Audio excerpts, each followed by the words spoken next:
So hello guys, welcome back to my channel अर्थशास्त्र की नगरी। सो गाइज़, जैसा कि आपने थंबनेल के अंदर देख ही लिया है, हम बात करने वाले हैं समष्टि अर्थशास्त्र के मोस्ट इम्पॉर्टेंट फिक्स क्वेश्चंस के रिगार्डिंग, जिनकी एग्ज़ाम में आने की जो पॉसिबिलिटी है वो कहीं ज़्यादा है। मैंने इससे प्रीवियस वीडियो के अंदर जो है आपको समष्टि की पूरी बुक का एक एक टॉपिक, चाहे वो 1 नंबर का, 3 नंबर का, 6 नंबर का, कैसे भी हो, एक एक क्वेश्चन मैंने आपको मोस्ट इम्पॉर्टेंट बता दिया है। भारतीय अर्थव्यवस्था का भी बता रखा है। अगर आपने वो वीडियोस नहीं देखी है तो भाई प्लेलिस्ट में जो है मोस्ट इम्पॉर्टेंट के नाम से उस प्लेलिस्ट के अंदर ऐड है, आप वो वीडियो देख सकते हैं।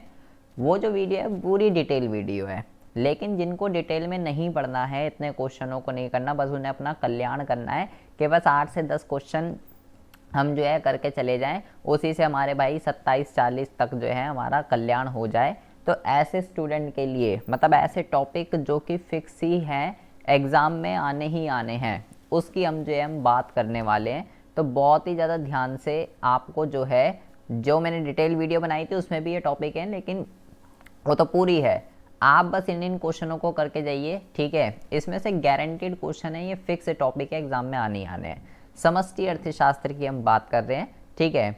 तो समष्टि अर्थशास्त्र के अंदर जो आपको सबसे पहला टॉपिक जो पढ़ना है, ये आपको पढ़ना है जीडीपी तथा कल्याण। जीडीपी तथा कल्याण, ये क्या टॉपिक है? इस टॉपिक के अंदर आपने जो है दो चीज़ें पढ़ी होगी। पहला जो होता है वो होता है आपका मौद्रिक जीडीपी, और दूसरा जो होता है वो होता है आपका वास्तविक जीडीपी, ठीक है।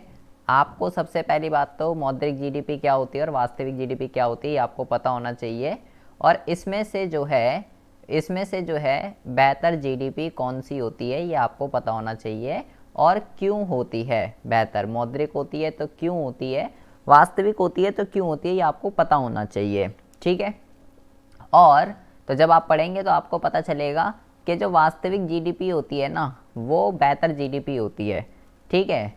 लेकिन आपको इसके अंदर एक टॉपिक है जिसको हम क्या कहते हैं, जिसको हम कहते हैं जीडीपी की सीमाएं, ठीक है। आप इसको वास्तविक जीडीपी की भी सीमा कह सकते हो, ठीक है। वास्तविक जीडीपी की सीमाएं, तो भाई वास्तविक जीडीपी अच्छी होती है, लेकिन हर समय ये अच्छी नहीं होती है, इसकी कुछ सीमाएं हैं। इसके अंदर जो है 4 पॉइंट होते हैं, ठीक है। ये 4 के 4 पॉइंट आपको जो है घोल कर पी जाने हैं, क्योंकि ये फिक्स टॉपिक है। इस 4 में से एक 3 नंबर का एग्ज़ाम के अंदर जो है आना ही आना है।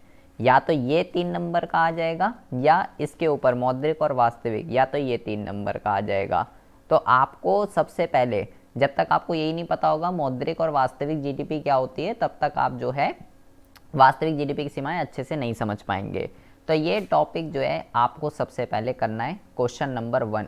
इसको आपको बहुत ही अच्छे से जो है प्रिपेयर जो है कर लेना है। फिक्स टॉपिक है, ये आपका एग्ज़ाम के अंदर आना ही आना है, ठीक है जी।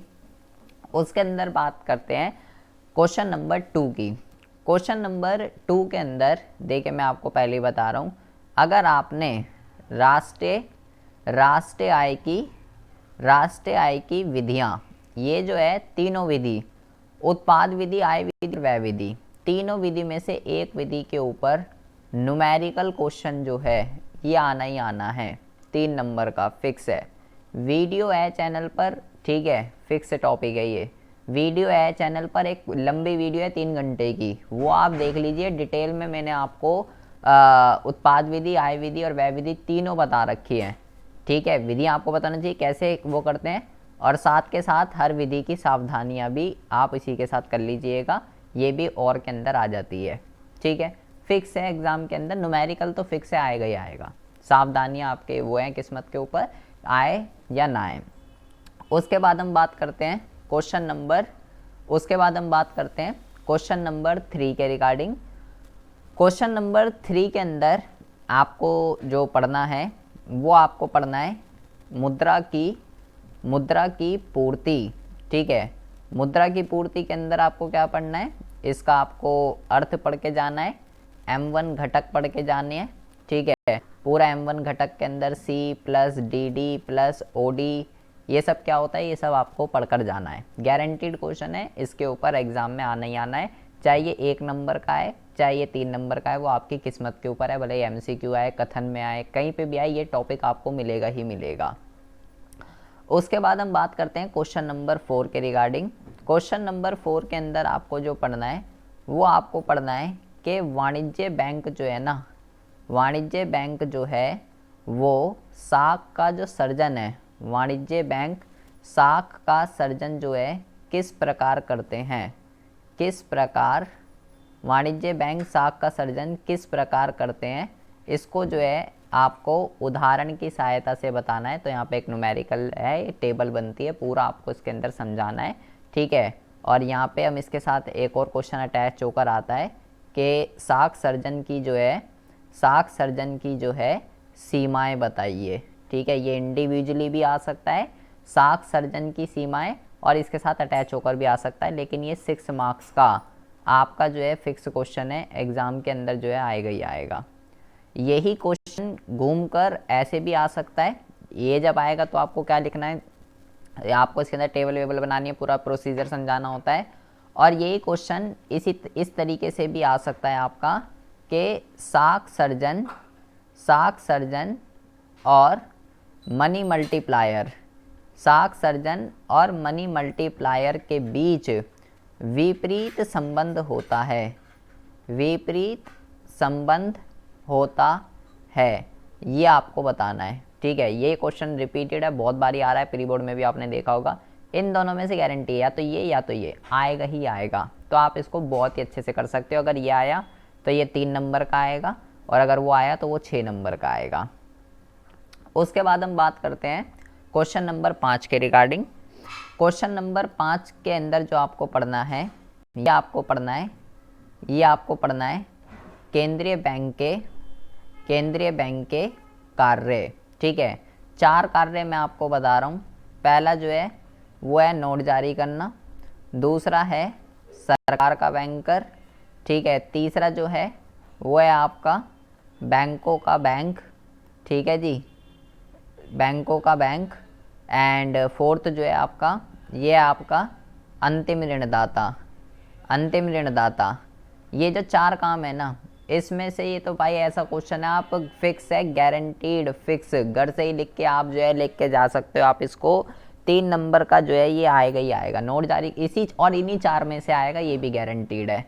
तो आप ये 4 काम केंद्रीय बैंक के बहुत ही अच्छे से आप जो है घोल कर पी जाएंगे। उसके बाद हम बात करते हैं क्वेश्चन नंबर 6 के रिगार्डिंग। क्वेश्चन नंबर 6 के अंदर मैं आपको जो है 2 चैप्टर आपको बता रहा हूँ जो कि आपको घोल कर पी जाने हैं, ठीक है। सबसे पहला जो चैप्टर है, सबसे पहला जो चैप्टर है ये आपका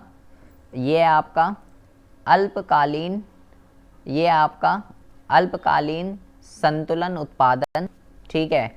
और दूसरा जो है आपका ये आपका न्यून मांग व अधिमांग की समस्या, न्यून मांग व अधिमांग की समस्या और अल्पकालीन संतुलन उत्पादन।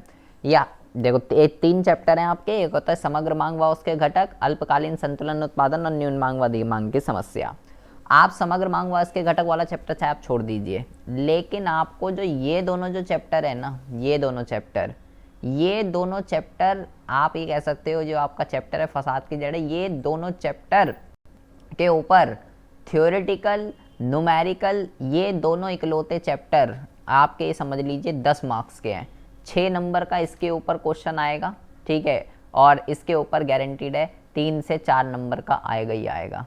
तो भाई ये दोनों चैप्टर 10 नंबर के हैं। अगर आपको 27 लेकर आने हैं, सब कुछ छोड़ दीजिए, सब कुछ आप इन दोनों चैप्टरों को एक एक टॉपिक आप इसके अंदर प्रिपेयर कर लीजिए। राष्ट्र आय भी छोड़ दीजिए, अगर आपको नहीं आ रहा समझ में, कोई दिक्कत वाली बात नहीं है, लेकिन आप ये दोनों चैप्टरों को प्रिपेयर कीजिए। वीडियो भी है इसकी सारी की सारी, इसके अंदर आपको एक भी टॉपिक नहीं छोड़ना, गारंटीड है, फिक्स है, ये चैप्टर से क्वेश्चन आएगा ही आएगा, ठीक है जी। तो ये आपको चैप्टर, इसमें मैं कोई पर्टिकुलर टॉपिक नहीं बता रहा, इसमें कई सारे टॉपिक हैं, ठीक है। तो आपको ये करने ही हैं, ये दोनों चैप्टर तो आपको फुल ही करके जाने हैं। उसके बाद हम बात करते हैं क्वेश्चन नंबर 7 के रिगार्डिंग। क्वेश्चन नंबर 7 के रिगार्डिंग हम बात करते हैं। क्वेश्चन नंबर 7 के अंदर आपको जो पढ़ना है वो आपको पढ़ना है क्या कहते हैं, देखिए अब जो चैप्टर आपके रह गए ना, एक तो आपका रह गया सरकारी बजट, ठीक है, एक आपका रह गया विदेशी विनिमय दर, और एक आपका रह गया भुगतान संतुलन, ठीक है, या भुगतान शेष या भुगतान संतुलन, ये कुछ भी कह सकते हो आप। ये जो चैप्टर है ना आपके, अभी फ़िलहाल मैं आपको जो एक क्वेश्चन बताता हूँ, चलो पहले हम यहाँ लिख देते हैं। क्वेश्चन नंबर 7 के अंदर आपको जो पढ़ना है, यहाँ पे मैं लिख रहा हूँ, सरकारी बजट के उद्देश्य, ठीक है, और उद्देश्य तो बहुत सारे हैं लेकिन आपको 2 पढ़ने हैं। कौन कौन से पढ़ने हैं आपको? एक तो आपको पढ़ना है आय तथा संपत्ति का पुनः वितरण, एक तो ये आपको पढ़ना है, और दूसरा आपको पढ़ना है संसाधनों का पुनः आवंटन। ये दोनों में से एक गारंटीड है, एग्ज़ाम के अंदर आना ही आना है, ठीक है जी। क्वेश्चन नंबर 8 की हम बात करते हैं। क्वेश्चन नंबर 8 के अंदर आपको जो है चालू खाता व इसके घटक वर्सेस पूंजी खाता व इसके घटक, गारंटीड क्वेश्चन है फिक्स, या तो चालू पे या पूंजी पे क्वेश्चन आना ही आना है।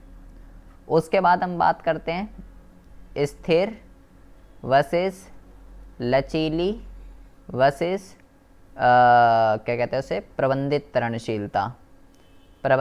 तरणशीलता। ये 3 में से गारंटीड है फिक्स एक आएगा, ये स्थिर विनिमय दर, लचीली विनिमय दर, प्रबंधित तरणशीलता, ये सब क्या होती हैं आपको पता होना चाहिए। सबसे इम्पोर्टेंट जो है वो लचीली और प्रबंधित तरणशीलता है, ठीक है, इसको तो आप ज़रूर से ज़रूर करके जाइएगा। चालू खाता, पूंजी खाता, इसमें से क्वेश्चन फिक्स है, स्थिर लचीली से क्वेश्चन फिक्स है। एंड यहाँ पे हम लिखते हैं